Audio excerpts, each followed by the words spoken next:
This was a fight that was originally booked 9 pay-per-views ago. We have Tecia Torres taking on Angela Hill. Again, originally booked for late last year. UFC 256. Hill out. Torres ends up fighting Sam Hughes and brutalizes her. And it was a terrible fight to watch. But for Tecia Torres, that was the exact fight that she needed to get back, get grooving, get moving, after beating Brianna Van Buren and putting really that awful losing streak in the rearview mirror against really, really good competition. For Angela Hill, she looked like a force to be reckoned with. Lose the split decision to Claudia Gadelha. Again, maybe thought that she beat her. Lose the split decision against Michelle Waterson. Again, maybe thought that she beat her. Then takes on Ashley Yoder and looked great. Poor Yoder just couldn't get out of her own way in her last fight last weekend. So ultimately, you end up with, and I'll simplify it, a Muay Thai fighter in Angela Hill, who's really implemented different parts to her game. She trains out of Alliance. She's got Jessica Penne, who's on this card with her. Alima Leigh McFarland, the whole crew down there. For Tecia Torres, training out of pound-for-pound fitness. The thing that got her to the dance was the wrestling, but she's continued to add to her striking. Again, your striking coach, a primary striker. Justin Houghton out of that camp, which is adjacent with Elevation Fight Team. So really, really good people there. Raquel Pennington, another person that she obviously trains with. A life partner. A life partner, some would say. So in this fight, I absolutely loved it. We've talked about it in the past. Now we're talking about it again. What are you thinking in this one? I've got a bit of a hot take. And if you want to make a face, go right ahead. Angela Hill isn't as good as people think. And I know, Craig's not going to like this at all. But Angela Hill has yet to have a definitive win against a top fighter at the strawweight division. I said that she was going to out Muay Thai I a pure understand. Muay Thai fighter against Loma Lookboonmee. I took so much heat. Craig. And then it happened. And your arm's still tired from patting yourself on the back. Act like you've been there before, Craig. The problem with Angela Hill is that none of her wins are against top 15 opponents. She is kind of like Charles Oliveira before he started beating those top 15 guys. Just look through her record. The wins are over the likes of the Loma Lookboonmees of the world and the Ashley Yoders of the world. When she does fight that upper level of competition, listen, I did think she beat Michelle Waterson. I thought the Claudia fight was close, and listen, nobody wanted Angela Hill to win that fight more than me, but still, I don't think she's at that level. Like, she's been in UFC main events, but again, when you look through her resume, she just fights a lot. It's more quantity over quality when you look at her record. And I do like her skill set, but again, the fact that you were in a main event and then you fight Ashley Yoder kind of tells you where you are in the division. Like, you're good and you have a certain level of popularity, but I don't look at Angela Hill's skills as the type of transcendent skills that can get her to the top of the division. And it's interesting because I talked about with Yadong how he was one of those fighters, gets signed probably a little bit too early, but he does develop into something really good.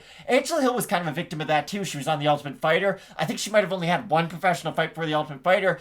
Loses, goes to Invicta, becomes their champion, then comes back to the UFC. And if you look at her debuting fight, or her return fight, I should say, back to the UFC, fights Jessica Andrade at 115 pounds and has a fight of the night. She drops Jessica Andrade in that fight. Makes a really good account of herself, and right from there, I was like, oh wow, like, this is the fighter who wasn't Invicta. This is the fighter who beat Lavinia Souza. Like, she was a great fighter in Invicta. The problem was that she just kind of stayed that fighter. The thing that I always thought Angela Hill was great at was the fact that she did develop new skills, but I don't feel like she's a very different fighter now than the one that we did see in that Jessica Andrade fight. She's still, like you said, she's a good Muay Thai fighter, but she didn't beat Loma Lookboonmee because of just Muay Thai. Loma Lookboonmee is an atomweight fighter fighting at strawweight. And the other thing is that Angela Hill has a great jab at long range. She does have good boxing. It's not just like she out Muay Thai'd Loma Lookboonmee. Yes, it's a part of her game, but again, I don't look at Angela Hill as the type of fighter who can go out there and beat kind of the next generation that we look at, the Marina Rodriguez's of the world, the Mackenzie Derns of the world, and those are the fighters that I look at when I look at both of these two. Because I wouldn't say that either one of these fighters have reached the Karolina Kowalkiewicz, Jessica Penne, level of their division, but they're trending in a poor direction. I don't look at Angela Hill as a fighter still on the come up.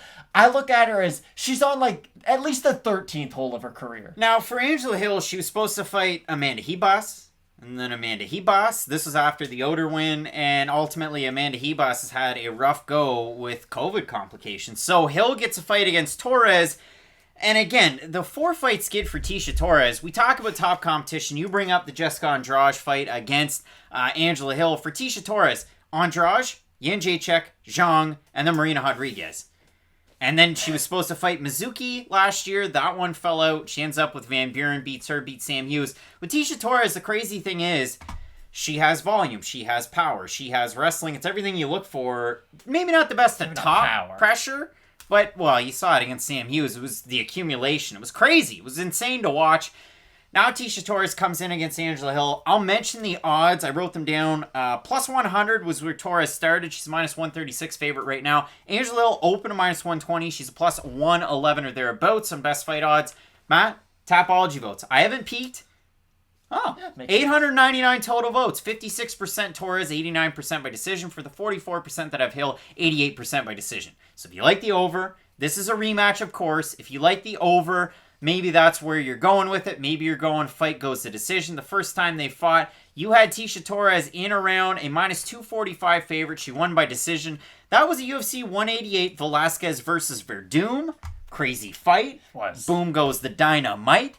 But in this one, I think it's going to go the same way the first one went. I think Tecia Torres beats Angela Hill. It's not going to be great to watch either. It's kind of like when we talked about the Colin Anglin, Melzik Bogdasarian. Thank you. It was, if Anglin wins, it's not going to look great. And if Bogdasarian wins, it's going to be awesome. And hey, Bogdasarian won, and it was pretty awesome. Again, I don't think Angela Hill's going to head kick Tecia Torres, but if she is able to get some of those elbows off of the clinch, maybe open up a cut on Torres, maybe that could affect the fight. But personally, I do see the clinch control and the takedown game of Torres winning out in this fight. So I do like Torres by decision in this one. Matt, both of us going with the Tiny Tornado Tecia Torres to get the win for pound fitness.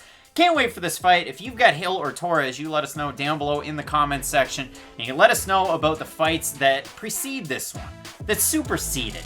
You let us know where you're seeding. We've got some great fights coming up that you're not going to want to miss. So keep it locked in with Fight Night Picks, as we always say. Let's get into it.